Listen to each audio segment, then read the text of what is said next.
interesting for all of you is I usually contact the soloists ahead of time and they give them a picture of, here's the theme.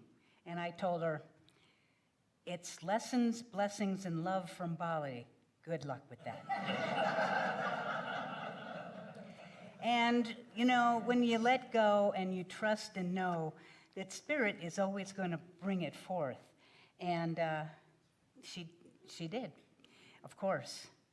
And Bali, actually, I'm going to share with you a little bit about what their beliefs are. I'm not going to share a whole lot about the beliefs because here's the truth. You can look that information up, right? I'm going to share with you more of my experience there because you can't look that up. You can just look up and I'll share that with you today. But what the Balinese do is they strive, and the one word was harmony when I was reading up. It's about harmony. And it's interesting, I was listening to Greg Braden last night, and he talked about people strive for balance, but everything is always changing. And so trying to balance is not realistic, but harmony is. And that's what the Balinese focus on. Their religion is based, the Balinese Hindus have a different belief system than, a little bit different than from the Hindu in India. The Balinese religion is based on the belief that truth is one and the paths are many. Sounds like our creation speech, the statement that we have up here. In fact, I did a comparison about New Thought and Hinduism, and the truth is, Hinduism is a lot of the basis in New Thought teachings, back with Emerson and the Transcendental Movement and Charles Fillmore and Ernest Holmes and all these other folks had their influence was through the Hindu religion. Some of the things that are different from the Indian Hinduism is that the Balinese religion is the daily offerings to the spirits and to the ancestors. And they also understand that light and shadow, gods and demons are always at play. So the Balinese try to maintain a balance between these two forces. According to their religion, they believe in the cosmic order in life, known as Dharma, which can be translated as one's life path or one life duty.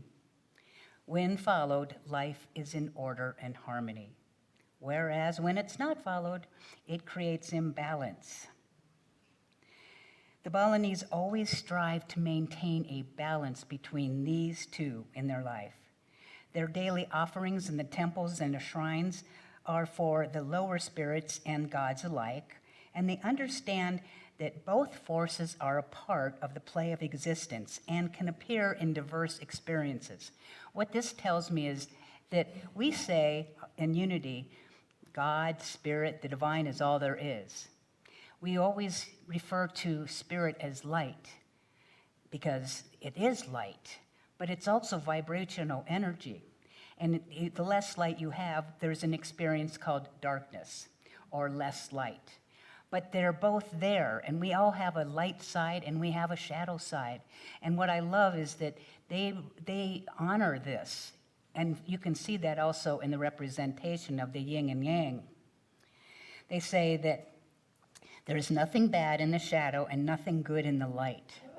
Listen to that one. There is nothing bad in the shadow and nothing good in the light. They simply coexist and are part of something bigger. By transcending the notion of either or and good and bad, the Balinese strive to find harmony and balance in every situation and ultimately emotional freedom and the liberation from external circumstances. For the Balinese, there are 3 layers of the cosmos, and it's the gods in the heaven, the human beings, and the demons called the Byor. And it's very interesting because when I looked at the evil, and I'll talk a little bit more about that, but evil, what is evil in New Thought?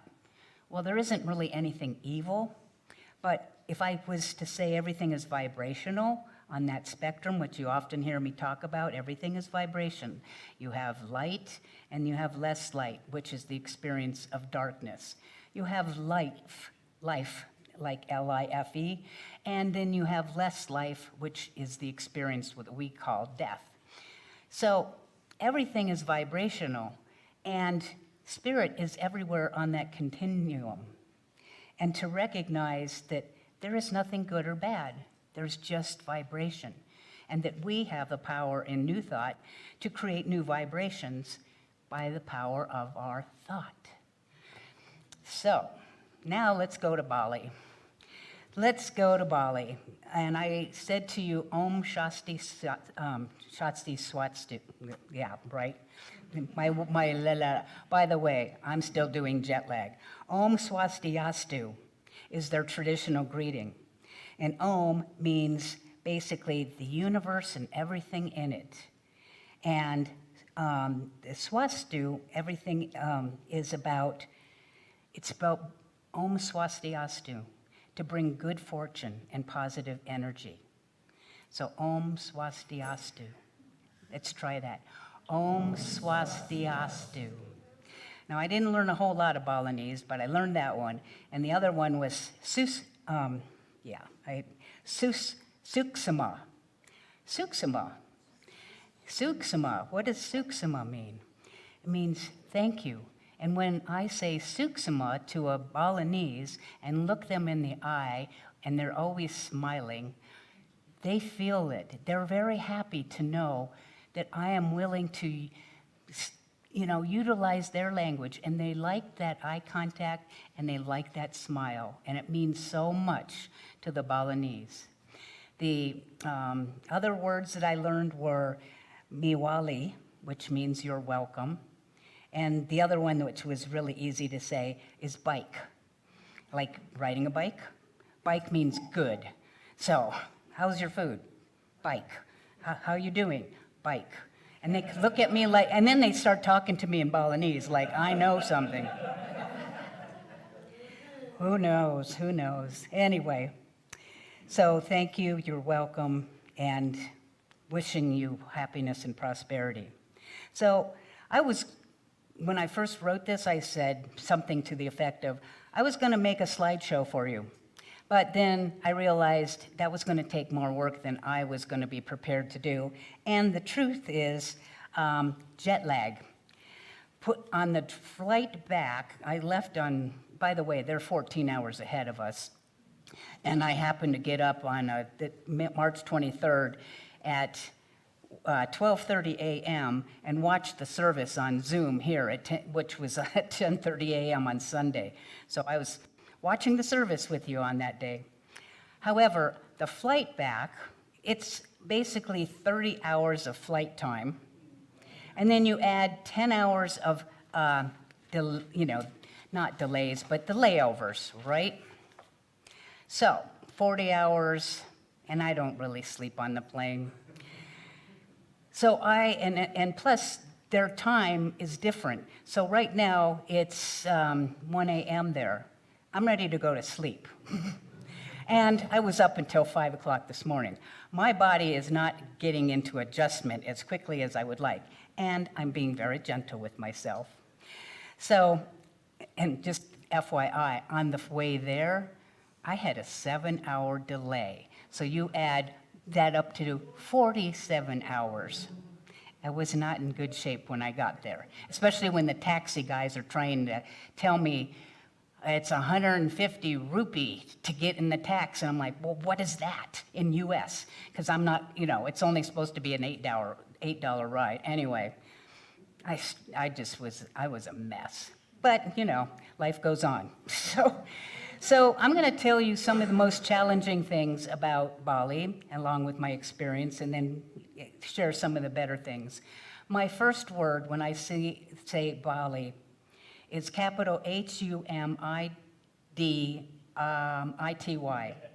Humidity. It is 90% and above. And my body and humidity do not get along.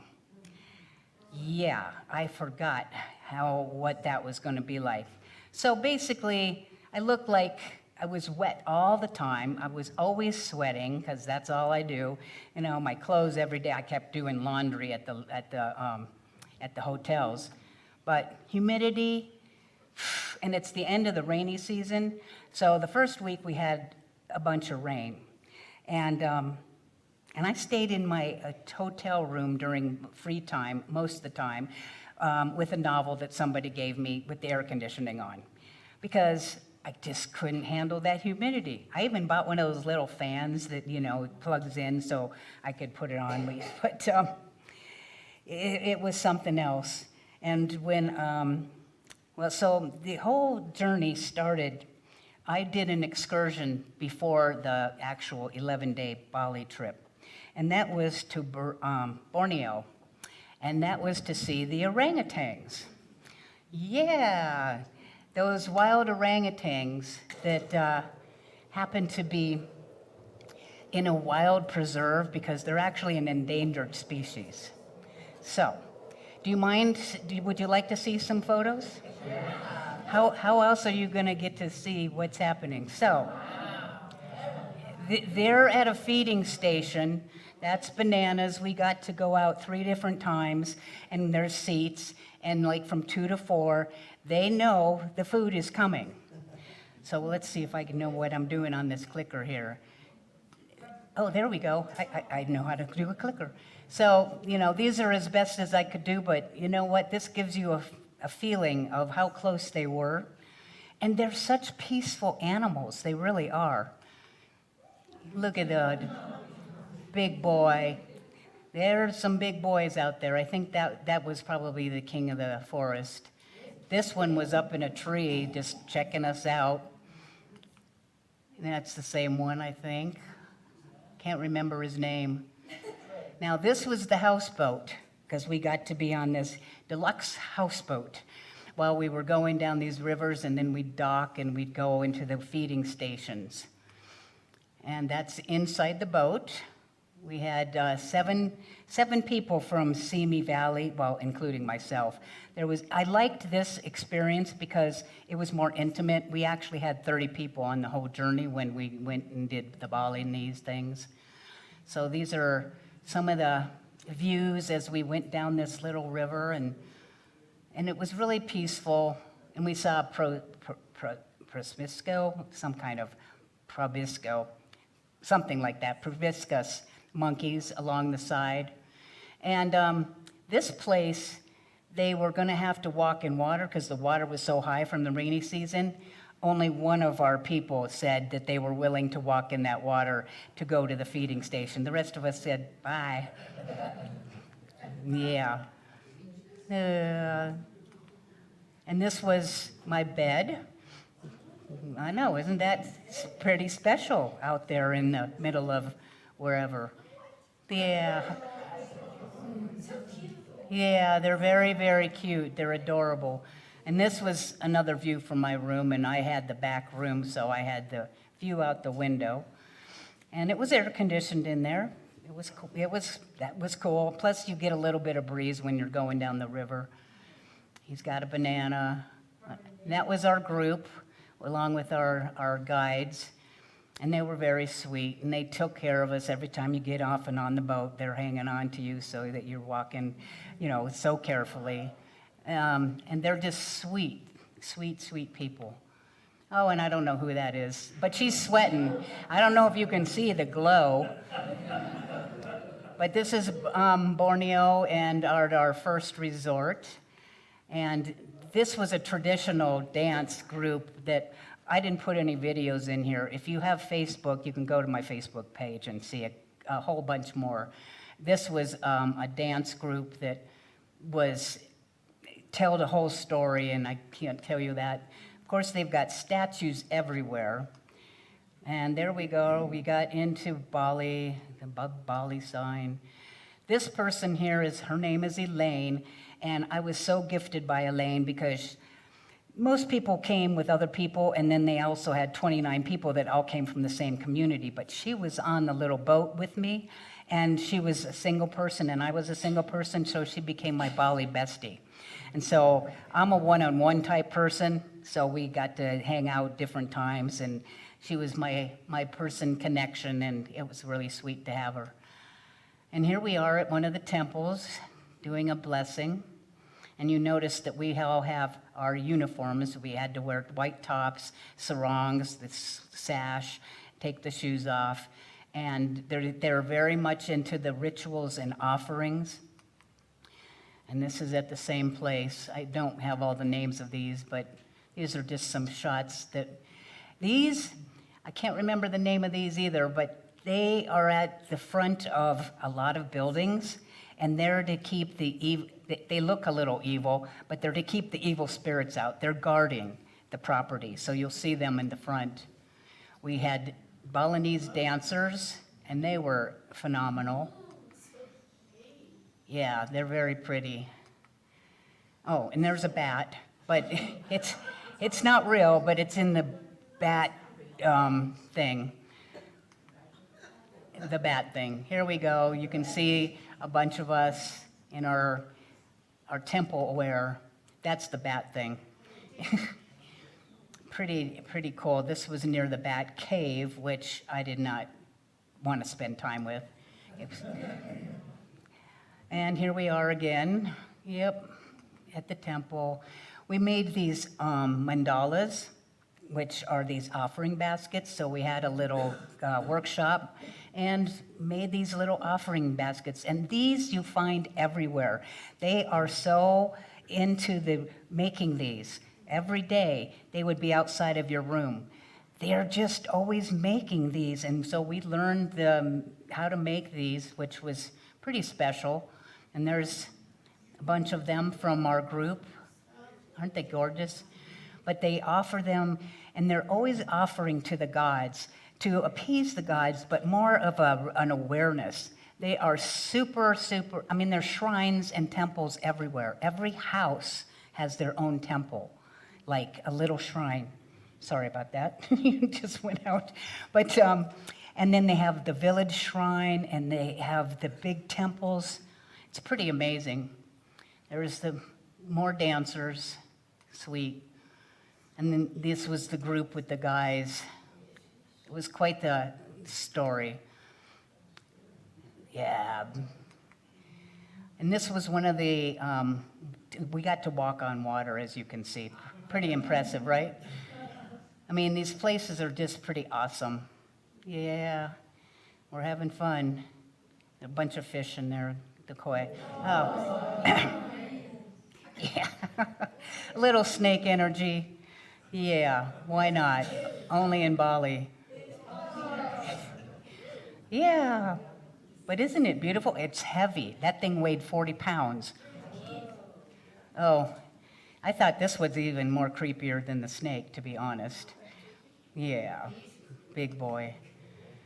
And this was our second resort with the infinity pool. And we went to the monkey forest, which is in Ubud. And there's a baby. Of course, he's got a little distorted in this. But yeah, the monkey forest is in the middle of this city. And you just go in, and some of them get out of the forest, and they're all over the streets. But mostly they're in. And the babies, they were adorable. Yeah. And more temples. There's temples. In fact, they call Bali the island of the gods, and they pretty much are. I think the whole, actually, island is a temple in itself, because it is such a practice. Even if they're working for the day, they take a piece of fruit on their break, and they put it somewhere as their offering of recognizing spirit. Beautiful people. And here we are having some food. Food was excellent everywhere we went. Yeah. Then these are the ogoh-ogohs coming up. But this was actually at our second stay. That's an ogoh-ogoh. I'm going to tell you more about the ogoh-ogohs, but you got to see. These are made out of papier-mâché, and yeah, they're part of this ceremony that happens the day before Nyepi Day, which is the day of silence. And they're basically there to scare off the evil spirits, and they represent evil spirits at the same time. So they build these, And then they take them in parades all over Bali. And then the next day, the whole island shuts down. No airport is open, no one's allowed on the streets, no lights on, no entertainment, no work. They just stop because their idea is on Nyepi Day, if they stay quiet, the evil spirits won't know they're there and they'll pass on by and then they can start their new year. It starts at 6 o'clock on that Saturday morning until the next day. I personally would have liked to experience that, but being in a tourist resort, they didn't shut us down because we weren't Balinese, but I was thinking we were going to have a shutdown day. They didn't really do that, so it was, yeah. Aren't those something? Yeah, pretty incredible. Oh, and you got to have coconut ice cream. Yeah, that was delish. Oh, and look, there's another temple. Temple.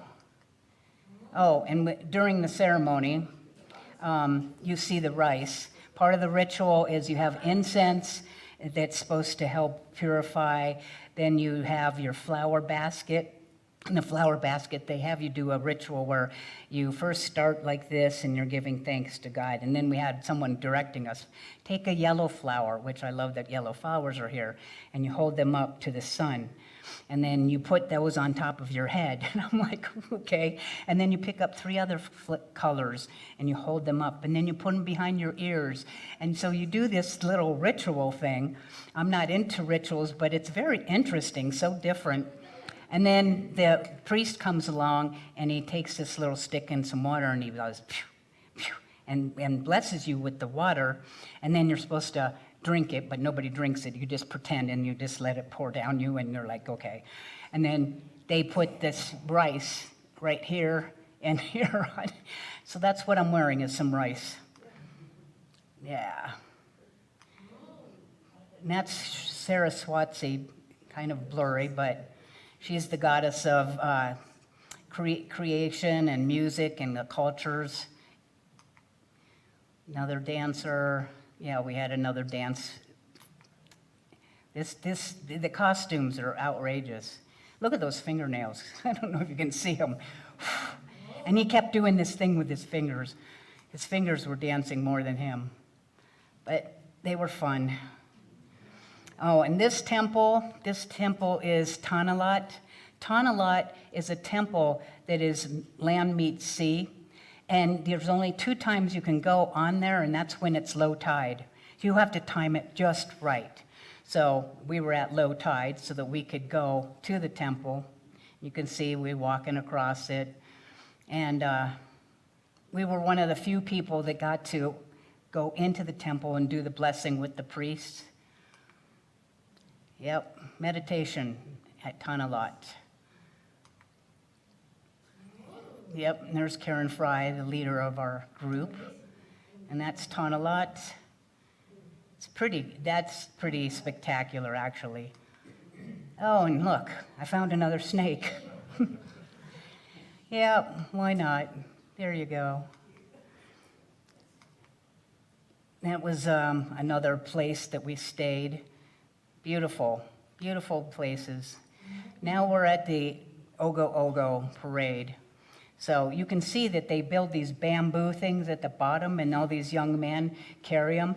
And they're all unmarried, and the married men are the security during this festival. Yep. Yep, they be scary. And there's our whole group shot. Yep. With the dancers in the back. And there we are with prayer hands. Such a good group of people, too. These are from Simi Valley. That's the minister, Stephen Rambo, and he's their minister, and he's sweet. And these are today and Monday, and they were our 2 guides. And just look at those faces. This is how they look. They just smile and so gracious and sweet. Oh, those monkeys kept showing up. This was one of the resorts, of course. Now get a lot of this type of picture. And then it rained. This was our first place that we were at, but it was really pretty. And sunset, and ta-da, and there we have it. That's a little brief.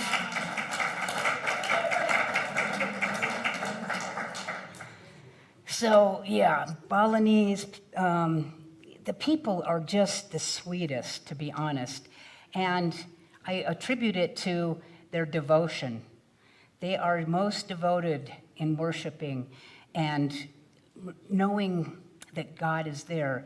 They have a triune nature where they have Brahma, which Brahma is the god of knowledge, and then they have Vishnu, who preserves and protects. We even say that in our protection, prayer of protection, the protector.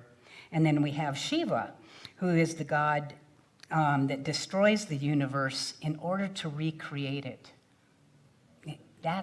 It's about destroying. You have to have some destruction before the new can come in, which I hadn't really known. I'm not going to get too much into other things that you can always look up, but we did a Gaya mantra every day. And the Gaya mantra, let's see, I have a sheet here. Let's see, which one is it? And I actually have copies of this if you care to. The Gaya mantra is a Sanskrit mantra that has been chanted for thousands of years. It was written down during the Vedic period and is considered one of the most oldest and most powerful mantras. It is said to contain knowledge of the universe. And the meaning, a general meaning is, O Divine Mother, may your pure light illuminate all realms, physical, mental, spiritual, of our being. Please expel any darkness from our hearts and bestow upon us true knowledge. Across the cultures and throughout time, the sun symbolized spiritual light, and the word Savitar refers to the Vedic sun deity. It is considered the essence of all mantras and is personified as this beautiful Gayatri, the power behind the sun and the mother of the universe. So I'm actually going to play it up on the screen and invite you. I mean, you can watch the screen. There's some movement by Diva Pramil, or you can just close your eyes and feel it. So if we could go ahead and play the Gaya mantra.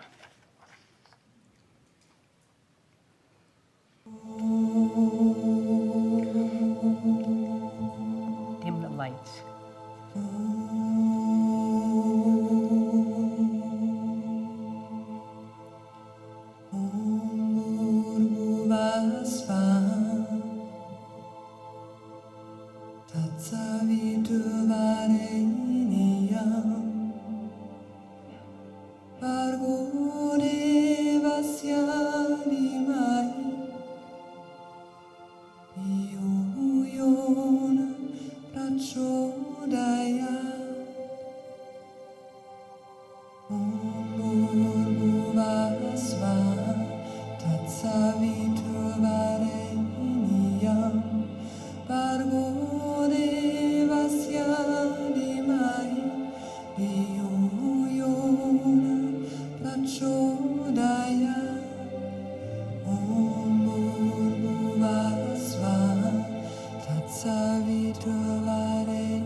Om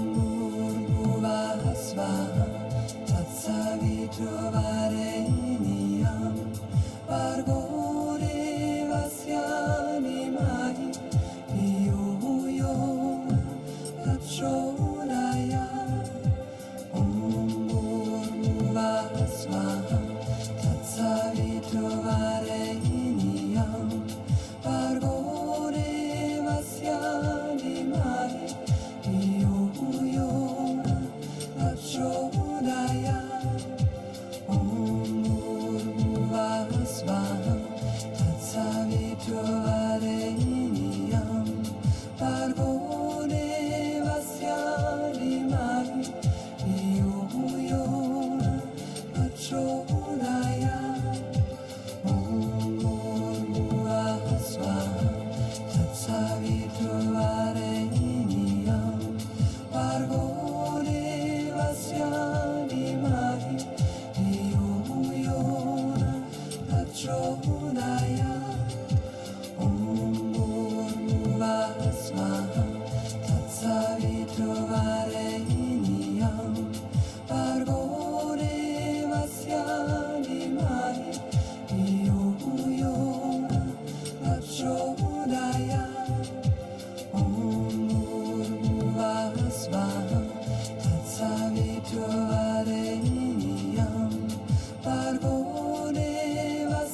Very powerful.